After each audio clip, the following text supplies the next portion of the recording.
Welcome to my channel Krisha chemistry capsule. इस lecture में हम आज जनरल ऑर्गेनिक केमिस्ट्री को जिसको हम शॉर्ट में जीओसी भी कहते हैं, तो आज हम ए जनरल ऑर्गेनिक केमिस्ट्री है उसका आज हम स्टडी करेंगे। जो ए जनरल ऑर्गेनिक केमिस्ट्री है वो 11th और 12th है, तो वो दोनों का बेसिक है और फिर जो भी कंपटीशन एग्ज़ाम है उसमें बहुत हेल्पफुल होगी। तो आज हम देखते हैं कि जनरल ऑर्गेनिक केमिस्ट्री का फर्स्ट लेक्चर। तो जनरल ऑर्गेनिक केमिस्ट्री, तो उसमें हम सबसे पहले हिस्ट्री भी देखते हैं और जो केमिस्ट्री है तो उसके 3 पार्ट है। तो वो 3 पार्ट क्या है, तो क्या एक फिजिकल है, इनऑर्गेनिक और ऑर्गेनिक। तो ये 3 तरह के उसके पार्ट है। जो फिजिकल है तो वो फिजिकल में हम क्या स्टडी करते हैं, तो फिजिकल में हम जो स्टडी करते हैं लॉज एंड एप्लीकेशन। तो के जो अलग अलग तरह के जो लॉज है वो और उसकी जो एप्लीकेशन है उसका स्टडी करते हैं। और दूसरा क्या स्टडी करते हैं, तो के फिजिकल फिनोमिनन, तो उसका हम फिजिकल केमिस्ट्री में स्टडी करते हैं। और फिर उसका केमिस्ट्री का दूसरा पार्ट आता है, वो पार्ट है इनऑर्गेनिक केमिस्ट्री। तो जो वो इनऑर्गेनिक केमिस्ट्री है वो केमिस्ट्री में हम क्या स्टडी करते हैं, तो पीरियोडिक टेबल और study of elements and their properties. तो के जो एलिमेंट होते हैं उसकी प्रॉपर्टीज क्या है उसका हम सब है उसका स्टडी करते हैं। और फिर केमिस्ट्री का तीसरा पार्ट है ऑर्गेनिक केमिस्ट्री। तो ऑर्गेनिक केमिस्ट्री है तो वो उसमें हम क्या स्टडी करते हैं, तो कि स्टडी ऑफ कार्बन कंपाउंड। तो हमको जो जीओसी है उसमें भी यही स्टडी करना है कि कार्बन के कंपाउंड किस टाइप के हैं, उसका हमें स्टडी करना है। अब हम आगे देखते हैं कि उसकी हिस्ट्री। तो जो ऑर्गेनिक कंपाउंड्स है वो किसको कहते हैं, हमने देखा कि इनऑर्गेनिक और ऑर्गेनिक 2 कंपाउंड होते हैं, कार्बन दोनों में प्रेजेंट होता है, ऑर्गेनिक और इनऑर्गेनिक दोनों कंपाउंड में होते हैं। तो हमको उसकी हिस्ट्री देखनी है कि ऑर्गेनिक कंपाउंड और इनऑर्गेनिक कंपाउंड है वो दोनों में क्या डिफरेंट है। तो हम आगे देखते हैं कि ऑर्गेनिक कंपाउंड किसको कहते हैं, उसकी हिस्ट्री देखते हैं। द कंपाउंड्स ऑब्टेन डायरेक्टली और indirectly from living organism such as plant and elements were called organic compound। तो के ऑर्गेनिक कंपाउंड ऐसे कहते हैं कि जो हमको लिविंग ऑर्गेनिज्म है उसमें से डायरेक्टली और इनडायरेक्टली हमको प्राप्त होता है, उसको ऐसे कंपाउंड है उसे हम ऑर्गेनिक कंपाउंड कहते हैं। उसका एग्जाम्पल क्या है, तो कि ऑयल्स, शुगर, प्रोटीन्स, वो है ऑर्गेनिक कंपाउंड के एग्जाम्पल्स। तो अब इनऑर्गेनिक कंपाउंड्स किसे कहते हैं उसकी हम हिस्ट्री देखते हैं। Inorganic compounds, the compounds obtained from non-living sources were called inorganic compounds। के ऐसे सोर्सेस जो हमको नॉन लिविंग ऑर्गेनिज्म है उसमें से मिलते हैं उस कंपाउंड को हम कहते हैं इनऑर्गेनिक कंपाउंड। उसके एग्जाम्पल भी दिए गए हैं, क्या है उसका एग्जाम्पल, तो कि सॉल्ट और कैल्शियम कार्बोनेट, तो उसे कहते हैं हम इनऑर्गेनिक कंपाउंड। अब हम आगे देखते हैं उसकी हिस्ट्री क्या है। बर्जेलियस हाइपोथेसिस, तो के ए बर्जेलियस नाम का एक साइंटिस्ट था, उसने फर्स्ट है ऑर्गेनिक कंपाउंड है वो इनऑर्गेनिक कंपाउंड से प्रिपेयर किया था। वो कैसे किया था हम आगे उसकी हिस्ट्री देखते हैं।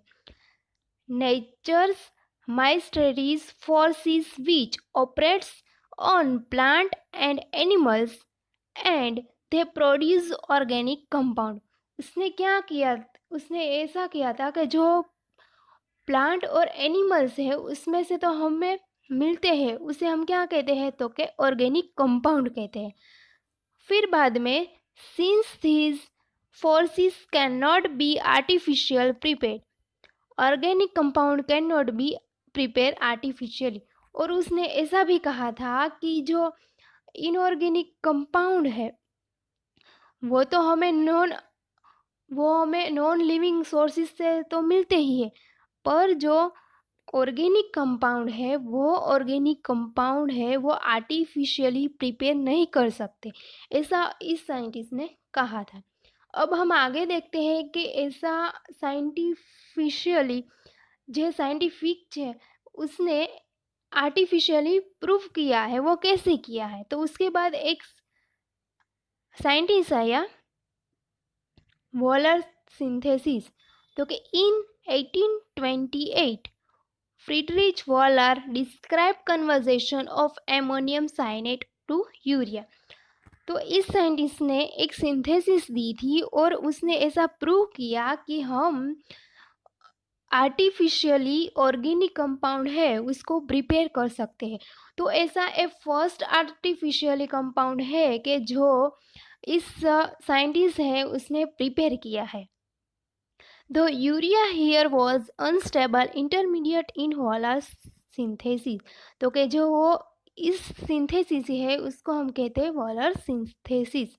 तो उसने क्या किया, कैसी रिएक्शन है। तो कि एमोनियम साइनेट NH4NCO उसमें से उसने यूरिया है प्रिपेयर किया है। इस सिंथेसिस को हम कहते हैं वॉलर सिंथेसिस। बिकॉज के वॉलर नामना जो साइंटिस्ट है तो ये साइंटिस्ट ने उसको प्रिपेयर किया था इसलिए। अब आगे देखते हैं कि मॉडर्न ऑर्गेनिक केमिस्ट्री है वो किसे कहा जाता है। तो मॉडर्न ऑर्गेनिक केमिस्ट्री तो synthesis of acidic acid by Kolbe in 1845 shows that organic compounds could be synthesized from inorganic sources in a laboratory।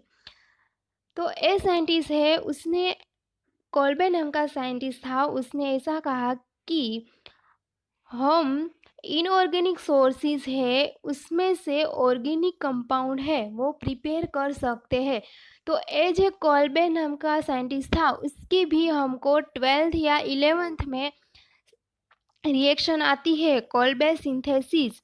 वो सिंथेसिस है वो इसी साइंटिस्ट ने हमको प्रोवाइड की है। तो उसने ऐसा प्रूव किया कि जो इनऑर्गेनिक सोर्सेज है उसमें से भी हम ऑर्गेनिक कंपाउंड है वो सिंथेसाइज कर सकते हैं। अब हमें आगे देखते हैं कि ऑर्गेनिक कंपाउंड है फाइनल उसकी डेफिनेशन क्या है। कि वो अलग अलग तरह के जो साइंटिस्ट है उसने अलग अलग प्रूफ से उसका सिंथेसाइज किया और फाइनल जो डेफिनेशन है वो आगे देखते हैं। Organic compounds containing CH means carbon and hydrogen as the main elements, sometimes along with sub elements such as oxygen, nitrogen, sulfur, halogen etc। तो ऐसा कंपाउंड ऑर्गेनिक कंपाउंड किसे कहते हैं। तो कि ऐसा कंपाउंड के जिसमें कार्बन और हाइड्रोजन है वो उसका मेन एलिमेंट्स हो और उसके साथ सब एलिमेंट्स तरीके ऑक्सीजन, नाइट्रोजन, सल्फर, हैलोजन वो भी उसमें प्रेजेंट होना चाहिए। अब हम देखते हैं कि ऐसा कंपाउंड के जिसमें कार्बन तो है बट उसमें हाइड्रोजन नहीं है, तो क्या हम उसको ऑर्गेनिक कंपाउंड कह सकते हैं। जैसे कि हम एक एग्जांपल देते हैं कि CO2, तो क्या उसे हम कार्बनिक ऑर्गेनिक कंपाउंड कह सकते हैं। चलो जय गाइस, एनीबॉडी, नो, उसे हम ऑर्गेनिक कंपाउंड नहीं कह सकते बिकॉज के इसमें हाइड्रोजन है वो मेन एलिमेंट्स नहीं है, तो उसको हम ऑर्गेनिक कंपाउंड नहीं कह सकते। और दूसरा भी एग्जांपल है CO, कार्बन मोनोऑक्साइड।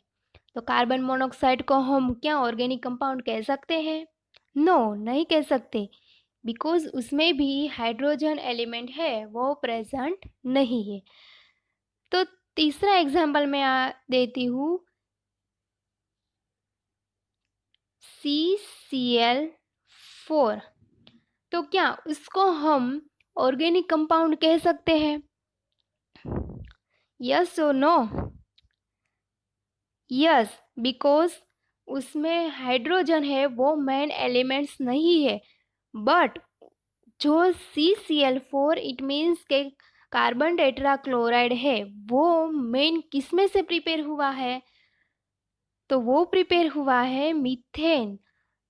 मीथेन है, उसमें से CCl4 के मीथेन का जब क्लोरीनेशन होता है तो उसमें से CCl4 हमको प्रोवाइड होता है। तो वो CCl4 का क्या है? तो एक डेरिवेटिव है। तो CCl4 है, उसको हम क्या कहते हैं? तो CCl4 को हम ऑर्गेनिक कंपाउंड है वो कह सकते हैं, बिकॉज वो CH4 का क्या है? डेरिवेटिव है, इसलिए। अब हम आगे देखते हैं हाइड्रोकार्बन। हाइड्रोकार्बन हमें किसको कहते हैं? Compounds containing elements carbon and hydrogen.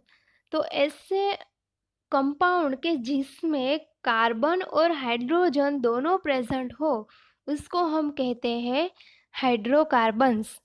हमें हाइड्रोकार्बन्स है, उसके दो पार्ट्स है। फर्स्ट पार्ट है वो सेचुरेटेड हाइड्रोकार्बन और दूसरा है unsaturated hydrocarbon.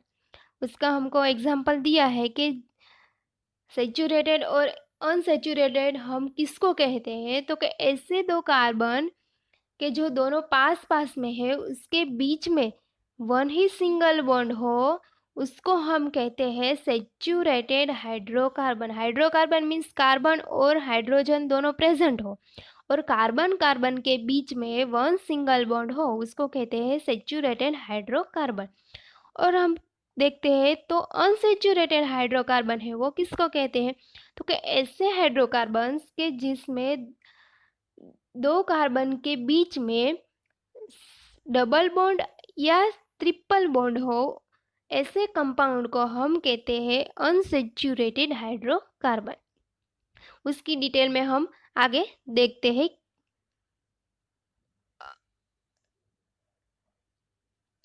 Think about it. हमारा एक क्वेश्चन है कि CCl4 does not contain hydrogen, does that mean it is not an organic compound? तो CCl4 है, वो उसमें हाइड्रोजन प्रेजेंट नहीं है, तो भी हम तो क्या हम उसको ऑर्गेनिक कंपाउंड कहते हैं या नहीं कहते?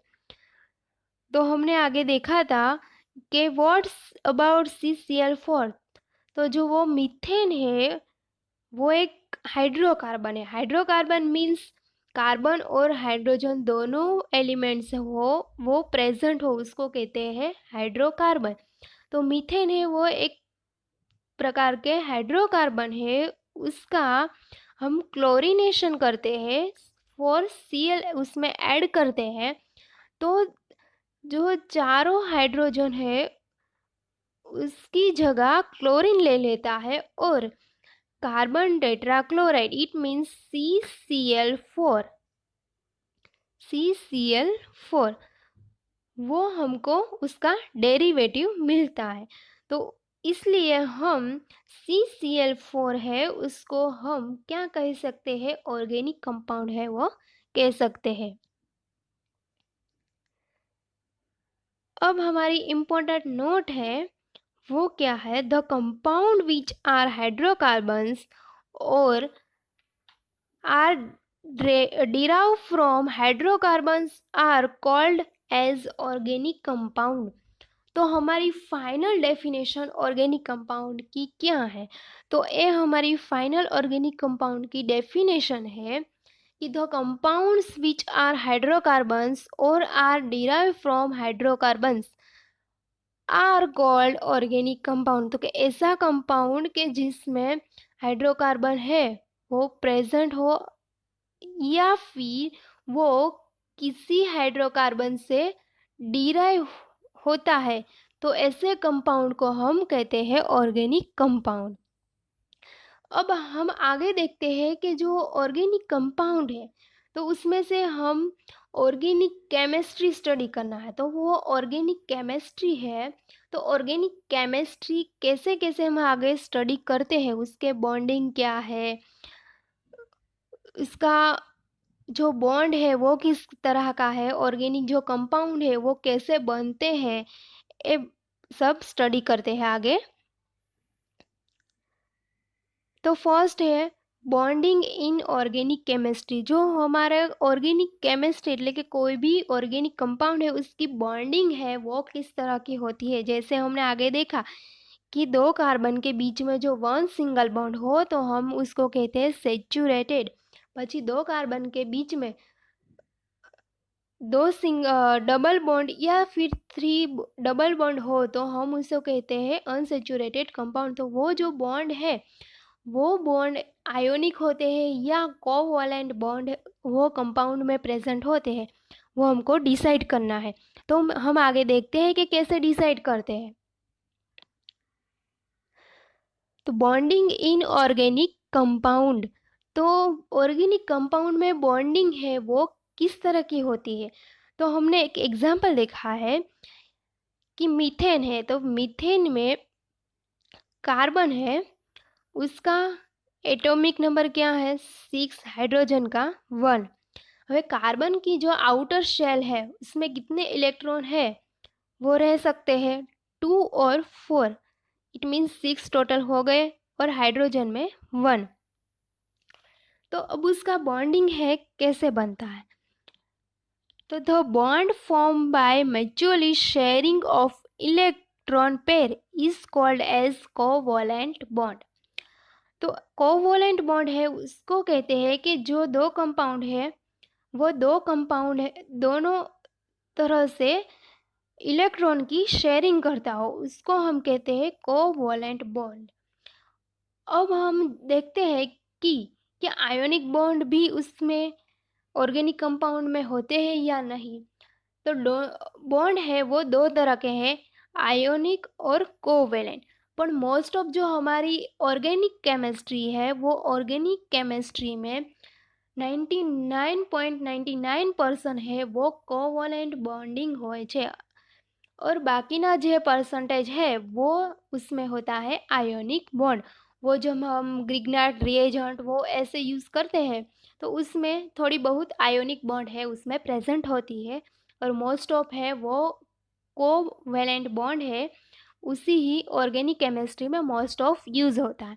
तो हमने देखा कि कोवैलेंट बॉन्ड है वो किसको कहते हैं, तो शेयरिंग ऑफ इलेक्ट्रॉन है उसको हम कहते हैं कोवैलेंट बॉन्ड। हम एक एग्जांपल देखते हैं कि सपोज के हमारे पास एक ए कंपाउंड है और है एक बी कंपाउंड। अब वो दोनों के बीच में बॉन्ड बनाना है, तो ए कंपाउंड के पास भी एक बॉन्ड है और बी कंपाउंड के पास भी एक इलेक्ट्रॉन है। अब कोवैलेंट बॉन्ड किसको कहते हैं, शेयरिंग ऑफ इलेक्ट्रॉन। तो ए कंपाउंड है वो उसका इलेक्ट्रॉन किसको देंगे, बी को देगा, और बी है उसका इलेक्ट्रॉन आधा ए को देगा, और उस दोनों के बीच में एक बॉन्ड हो जाएगा। दोनों एक एक इलेक्ट्रॉन आपस में बांट रहे हो तो उस दोनों में एक बॉन्ड हो जाएगा, उस बॉन्ड को हम कहते हैं कोवैलेंट बॉन्ड। अब आगे देखते हैं कि हाइड्रोकार्बन्स हमने आगे देखा तो उसके टाइप्स कितने हैं ये देखते हैं।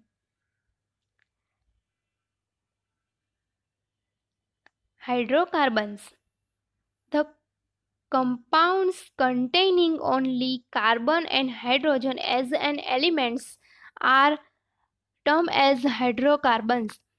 तो वह हाइड्रोकार्बन्स हम किसको कहते हैं कि ऐसे कंपाउंड के जिसमें ओनली 4 कार्बन और हाइड्रोजन है वो प्रेजेंट होते हैं, तो उसको हम कहते हैं हाइड्रोकार्बन्स। और हाइड्रोकार्बन्स है उसके 2 टाइप्स है, base one carbon carbon linkage.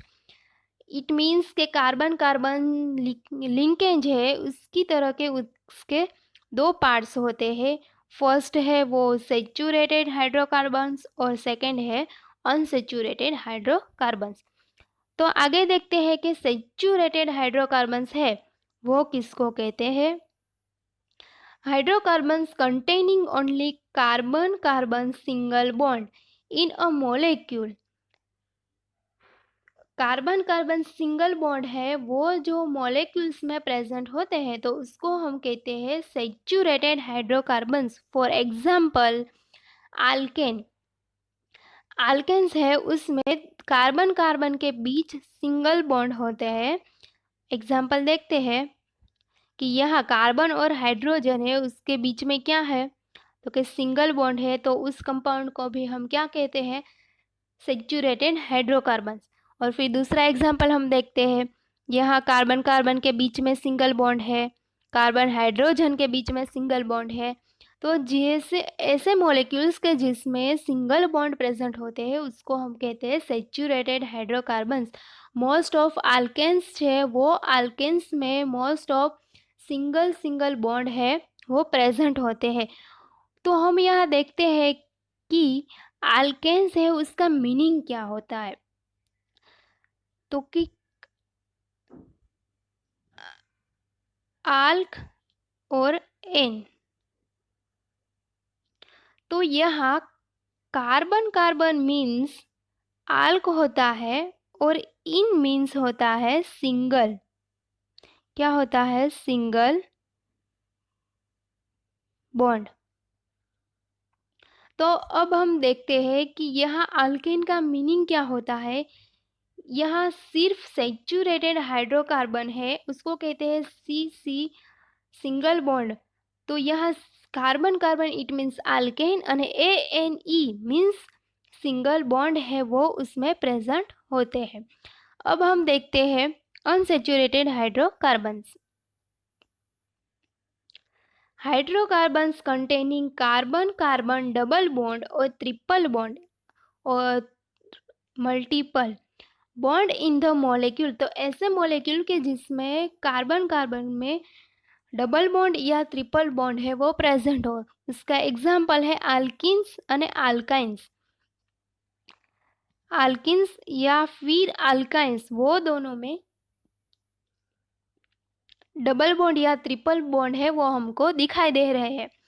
तो यहाँ हम एक एग्जाम्पल देखते हैं, वो है आल्केन्स का एग्जाम्पल और ए एग्जाम्पल है वो आल्काइन्स का example.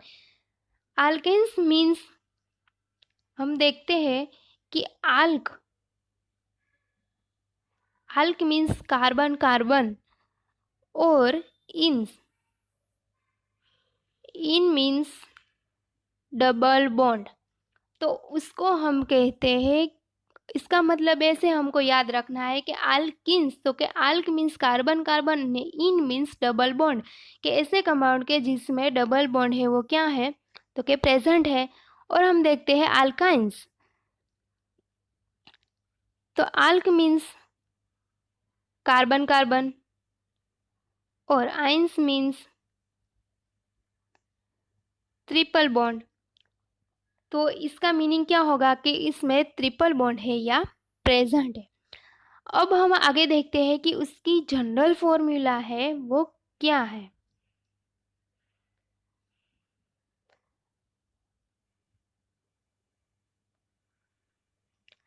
Alcaine family, alkyne family और अल्किन्स फैमिली है, उसको हम वन बाय वन है वो आगे देखते हैं कि उसको क्या कहते हैं। तो फर्स्ट ऑफ ऑल हमको ये देखना है कि अल्काइन फैमिली है उसकी जनरल फॉर्मूला क्या है। तो उसकी जनरल फॉर्मूला है CnH2n+2, वो है अल्केन फैमिली की जनरल फॉर्मूला।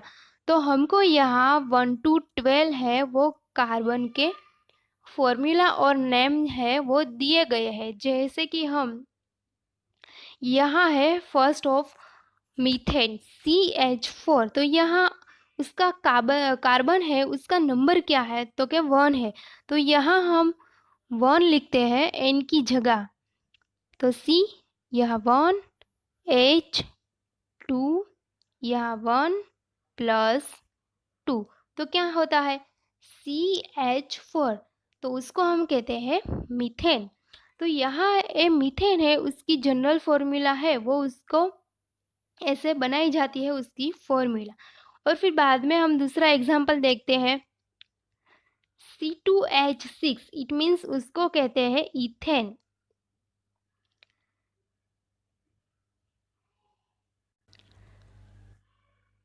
उसको क्या कहते हैं तो कि मीथेन और इथेन दो हमको देखे। और आगे देखते हैं कि C3H8, એટલે इसका मतलब क्या है कि उसमें कार्बन कितने हैं तो कि 3 है उसमें कार्बन। और उसकी जनरल फॉर्मूला CnH2n+2, उसकी जनरल फॉर्मूला में हम n=3 लेकर हमको उसमें फिलअप करेंगे तो हमको वो प्रोपेन है उसकी फॉर्मूला मिल जाती है। तो मीथ मीन्स उसको कहते हैं 1 कार्बन है उसमें प्रेजेंट, ईथ मीन्स हम उसको कह सकते हैं कि उसमें 2 कार्बन है वो प्रेजेंट है। और हमको पता ही है कि एन का मीनिंग क्या होता है कि उसमें सिंगल बॉन्ड है वो प्रेजेंट है। तो उसमें हम सब में देखते हैं कि लास्ट में क्या है, एन है वो प्रेजेंट है। इसका मीनिंग हमको ये समझना है कि उसमें सिंगल बॉन्ड तो प्रेजेंट ही है। फिर आगे की जो सीरीज है मीथ, ईथ, प्रोप, ब्यूट, तो उसका हमको नंबरिंग दिया है कि मीथ मीन्स उसमें 1 कार्बन प्रेजेंट है, ईथ मीन्स उसमें 2 कार्बन प्रेजेंट है, प्रोप मीन्स उसमें 3 कार्बन है वो प्रेजेंट है, ब्यूट मीन्स उसमें 4 कार्बन प्रेजेंट है, पेंट मीन्स उसमें 5 कार्बन प्रेजेंट है, हेक्स मीन्स उसमें 6 कार्बन प्रेजेंट है, हेप्ट मीन्स उसमें 7 कार्बन प्रेजेंट है, ऑक्ट मीन्स उसमें 8 कार्बन प्रेजेंट है, 9 मीन्स उसमें 9 कार्बन प्रेजेंट है, डेक मीन्स उसमें 10 कार्बन प्रेजेंट है, अनडेक मीन्स उसमें 11 कार्बन प्रेजेंट है, और डो डेक मीन्स इसमें 12 कार्बन है वो प्रेजेंट है। उसकी सीरीज के थ्रू हम याद रख सकते हैं कि उसमें कितने कार्बन है वो प्रेजेंट होते हैं। और हमको ऐसे तो पता ही है कि एन का मीन्स क्या होता है, सिंगल बॉन्ड। और उसकी जनरल फॉर्मूला में हम जो 1, 2, 3 वो एन की जगह हम रख के उसकी कैलकुलेशन करते हैं तो उसकी हमें ये सब फॉर्मूला है वो इजी तरह से आ जाएगी। अब हम आगे देखते हैं अल्केन फैमिली। अल्कीन फैमिली है तो उसकी जनरल फॉर्मूला क्या है, तो उसकी जनरल फॉर्मूला है CnH2n। CnH2 है n है तो उसमें जहाँ n है उसमें हम 2, 3, 4, 5, 6 उसके कार्बन के जो नंबर है वो उसमें ऐड करेंगे तो उसके हमको क्या मिलेगी तो क्या फॉर्मूला मिलेगी। तो यहाँ हम देखते हैं कि n हम 2 लेते हैं तो C2H2 इंटू 2, तो क्या हुई C2H4, इट मीन्स इथीन, वो उसकी फॉर्मूला हुई। तो इथीन हवा हमको ऐसे पता ही है कि ENE इसका मीनिंग है डबल बॉन्ड उसमें प्रेजेंट होते हैं। और ईथ का मीन्स उसमें होते हैं 2 कार्बन प्रेजेंट, प्रोप का मीन्स उसमें होते हैं 3 कार्बन प्रेजेंट, ब्यूट मीन्स उसमें होते हैं 4 carbon present, pepped means 5 carbon, hex means 6 carbon, hept means 7 carbon, oct means 8 carbon, non means 9 carbon, deck means 10 carbon, अनडेक means 11 carbon, और डो डेक मीन्स 12 कार्बन है उसमें प्रेजेंट होते। और वो हमारी जो जनरल फॉर्मूला है उसमें कार्बन के नंबरिंग है वो ऐड करते जाएंगे तो उसकी हमको फाइनल फॉर्मूला है वो मिल जाएगी। अब हम आगे देखते हैं अल्काइन फैमिली। अल्काइन फैमिली है उसकी जनरल फॉर्मूला है CnH2n-2, तो उसमें हमको क्या करना है कि n है वहाँ नंबरिंग लगानी है। तो हम देखते हैं C2H2 n की तरह क्या तो कि 2 - 2। तो अब हम देखते हैं कि उसकी फॉर्मूला किस तरह की हुई, तो C2H2 की तरह उसकी फॉर्मूला हुई। तो अब हमको पता चल गया कि इन N है उसकी जगह हम क्या लगानी है, नंबरिंग लगानी है कार्बन की जो भी है वो, और उसकी फॉर्मूला है वो हमको आसानी से आ जाएगी।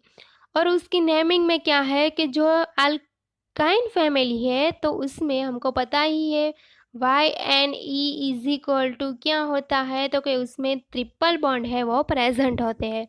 और हमको ये भी पता है कि ईथ का मीन्स है 2, प्रोप का मीन्स है 3, ब्यूट का मीन्स है 4, पेंट का मीन्स है 5, हेक्स का means 7, 6, hept means 7, oct means 8, non means 9, deck means 10, अनडेक means 11 ने डो डेक मीन्स 12। तो ऐसे हमको सारी फैमिली है वो याद रह सकती है। अब हम आगे देखते हैं कि जो वो फॉर्मूला है उसकी राइटिंग स्ट्रक्चर क्या है। हमने ए फॉर्मूला तो देखी है, उस हमको देखते हैं कि ये फॉर्मूला सिर्फ ऐसे ही नहीं लिखी जाती, उसके भी कई स्ट्रक्चर है। वो किस तरह के स्ट्रक्चर है वो हम आगे देखते हैं।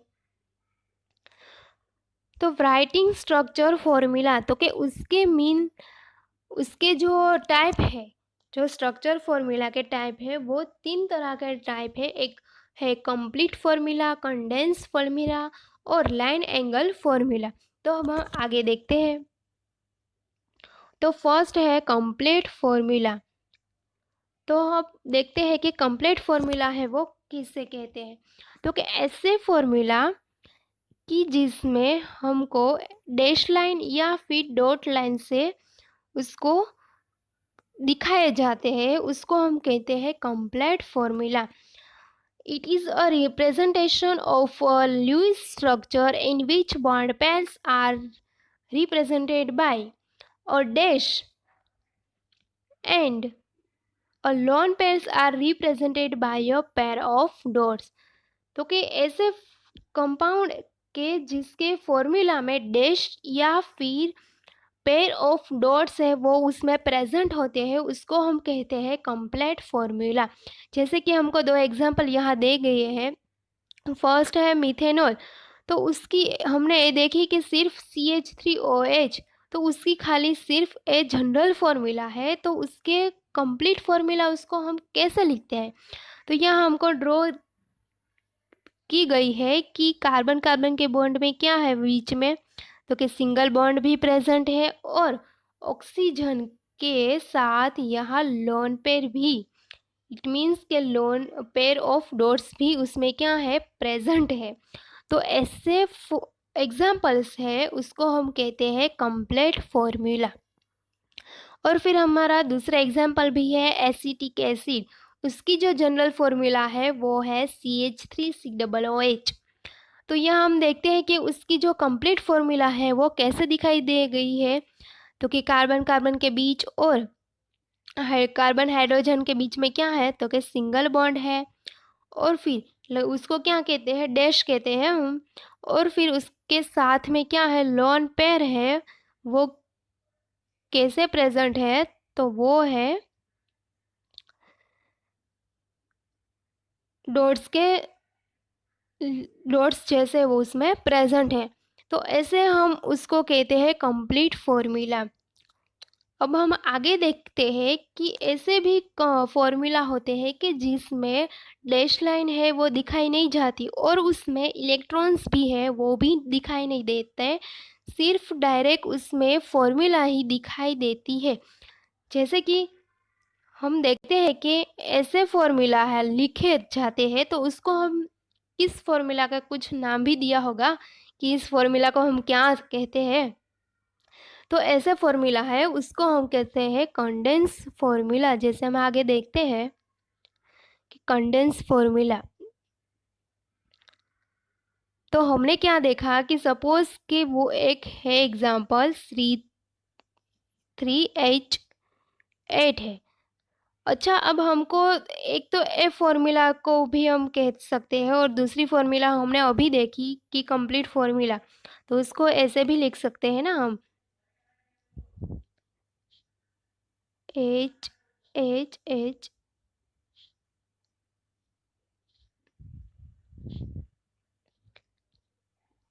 ऐसे भी हम लिख सकते हैं फॉर्मूला को, तो उसको हम क्या कहते हैं, कंप्लीट फॉर्मूला। और ऐसे भी हम लिख सकते हैं शायद CH3 CH2 CH3। तो अब हम देखते हैं कि कई तरह के स्ट्रक्चर हमारे सामने है, तो हमको उसको तो पता चल गया कि एक कैसी फॉर्मूला है, तो कि कंप्लीट फॉर्मूला है। तो अब ए फॉर्मूला है उसको हम क्या नाम दे सकते हैं, तो इस ए फॉर्मूला है उसको हम कंडेंस फॉर्मूला है वो कहते हैं। तो उसकी डेफिनेशन क्या है, तो condensed formula, it is a representation of a molecule in which individual bonds, it means के डैश आर एक्सुडेट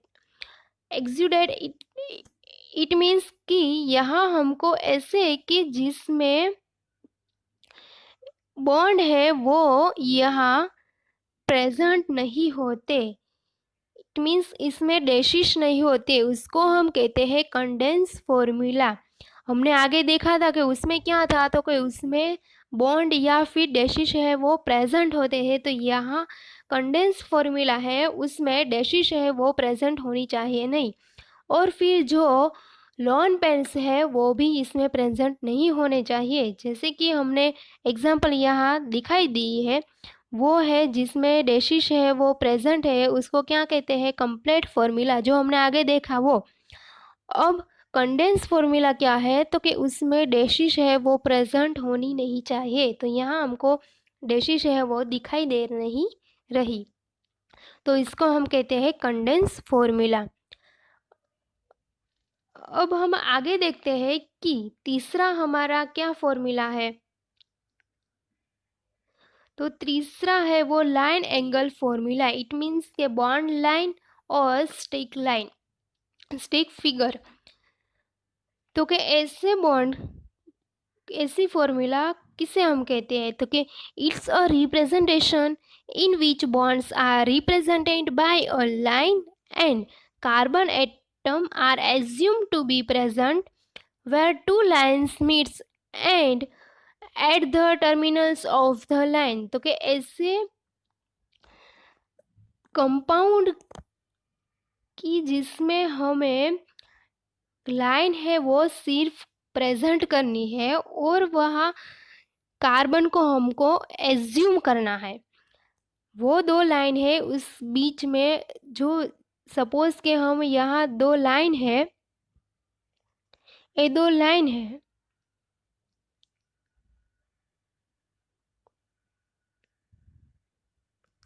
वो दो लाइन के जहाँ मीट होती है, कि जहाँ दो लाइन जुड़ती है, उसके यहाँ हमको क्या एज्यूम करना है, तो कि उसको हमें कार्बन है वो एज्यूम करना है, तो उसको हम लाइन एंगल फॉर्मूला भी कहते हैं। उसका आगे हम एग्जांपल देखते हैं तो आपको ज़्यादा ख्याल आएगा।